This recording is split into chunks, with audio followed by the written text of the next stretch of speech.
We have a fast-paced program for you this morning, and I want to get started as soon as possible. Before that, how about we take a selfie, like a group Wi-Fi with the Honorable Chief Advisor? Should we try and do that? So hold on to your smiles. We did it to just warm you guys up. So, good morning, everyone. Let's compete with Lufthansa Pi one more time. Good morning, everyone.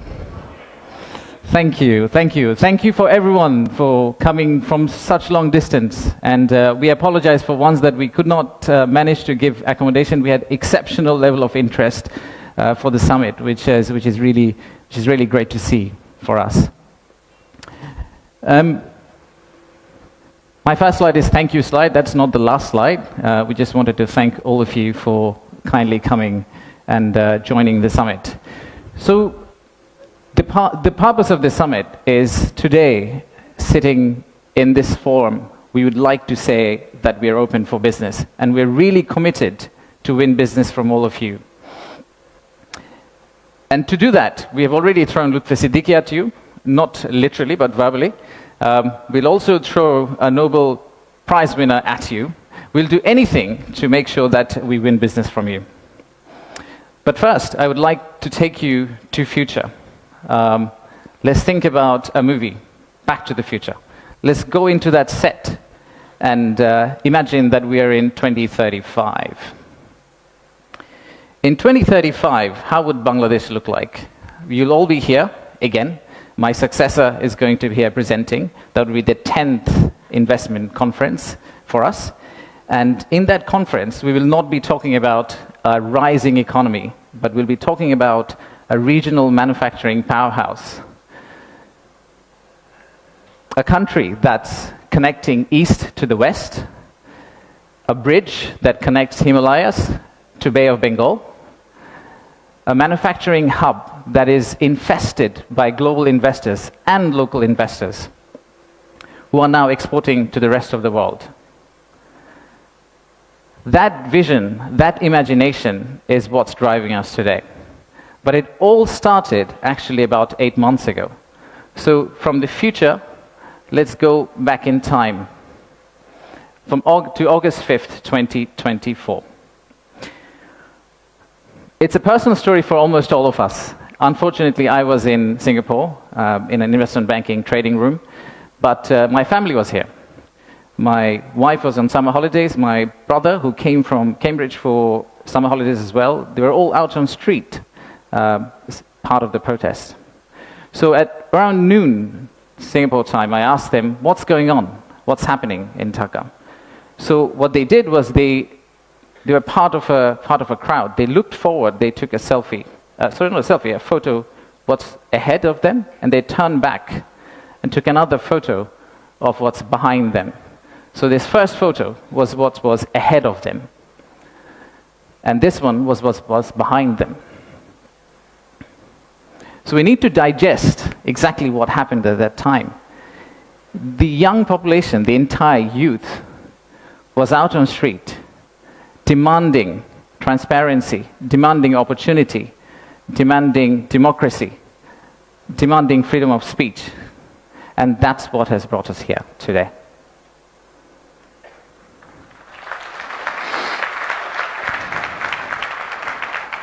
So today, the expectations are very high. The young population of our country, they're global. Unlike us, they're used to tweeting, they're used to looking at TikTok and looking at Singapore and Bangkok, so they don't want Dhaka to be Dhaka 2.0. They actually want Dhaka to become Singapore and Bangkok in 5-10 years' time.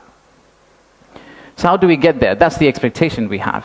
How do we get to Singapore and Bangkok within 5-10 years?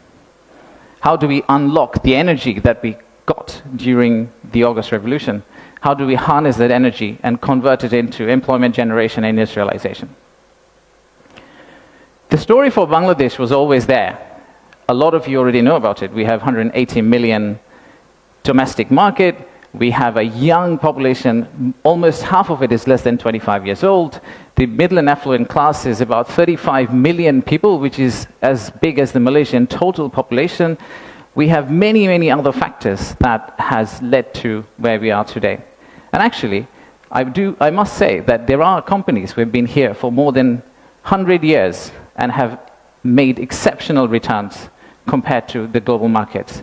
So if you look at some of these companies who have actually operated in Bangladesh for a long, long time, the returns they have got in Bangladesh is actually significantly higher than the global average. And today, we also have a fantastic news that one of our own startups called ShopUp, the news came out about an hour ago in Bloomberg that the Saudi sovereign PIF, their investment arm called Sanabil Investments, they have actually co-led a round of $110 million along with Peter Thiel's Valor Ventures to invest in one of our own startup to go global. So let's give a big round of applause to ShopUp.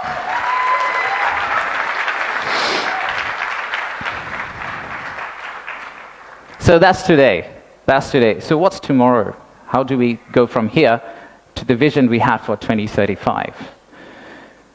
So this $180 million story, or 180 million people story, is not enough.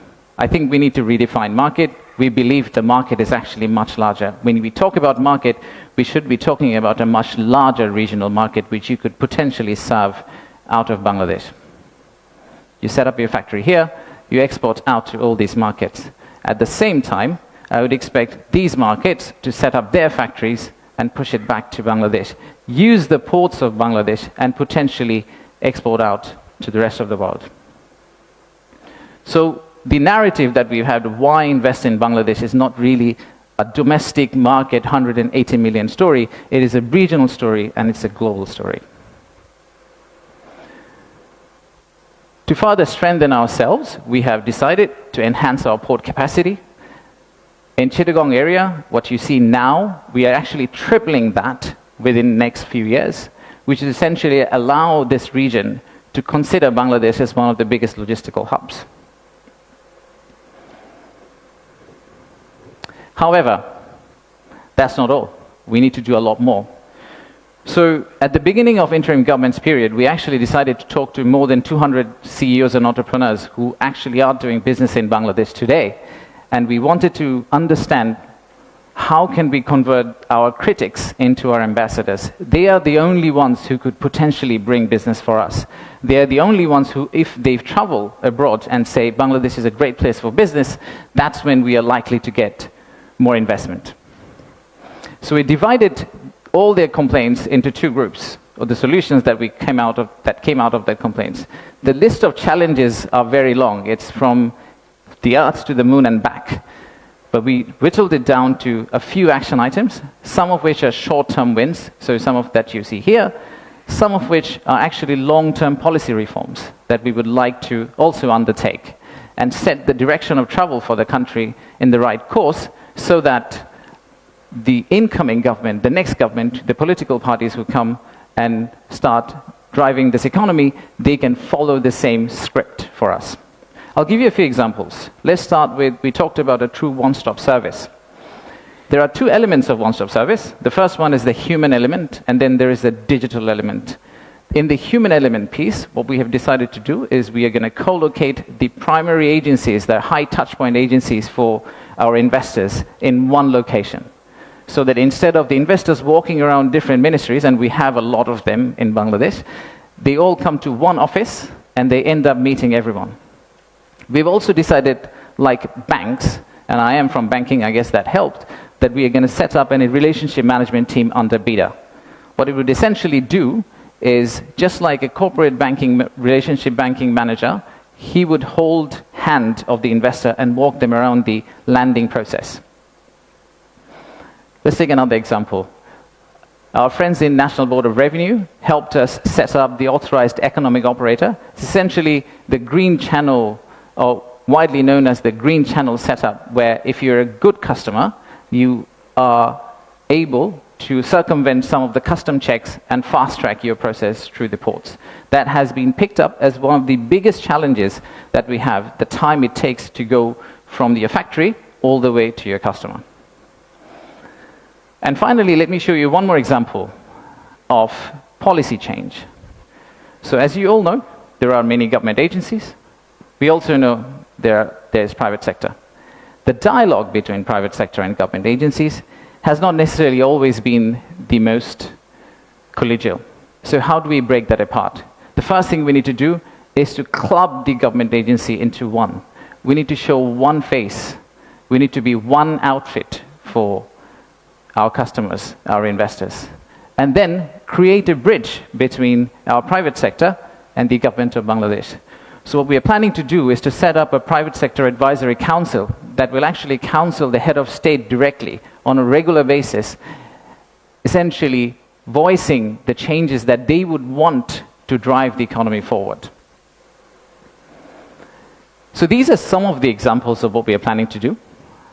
And if we are able to do that, we do believe that we will get to the end, the vision we have for 2035.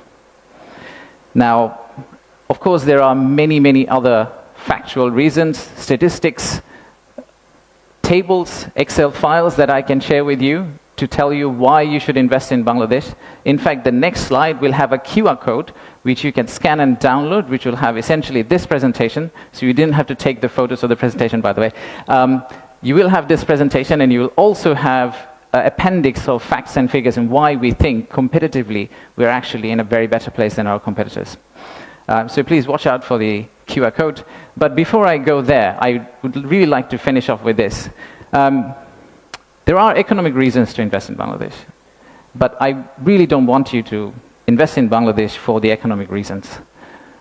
If you really think about investing in Bangladesh, think about investing in Bangladesh because of the transformational journey you're going to be part of.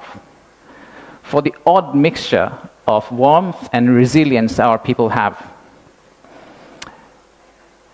and our century-old culture paired with the shared values that we have with you. So I rest my case here. Thank you very much for coming, and enjoy the rest of the day. Thank you all.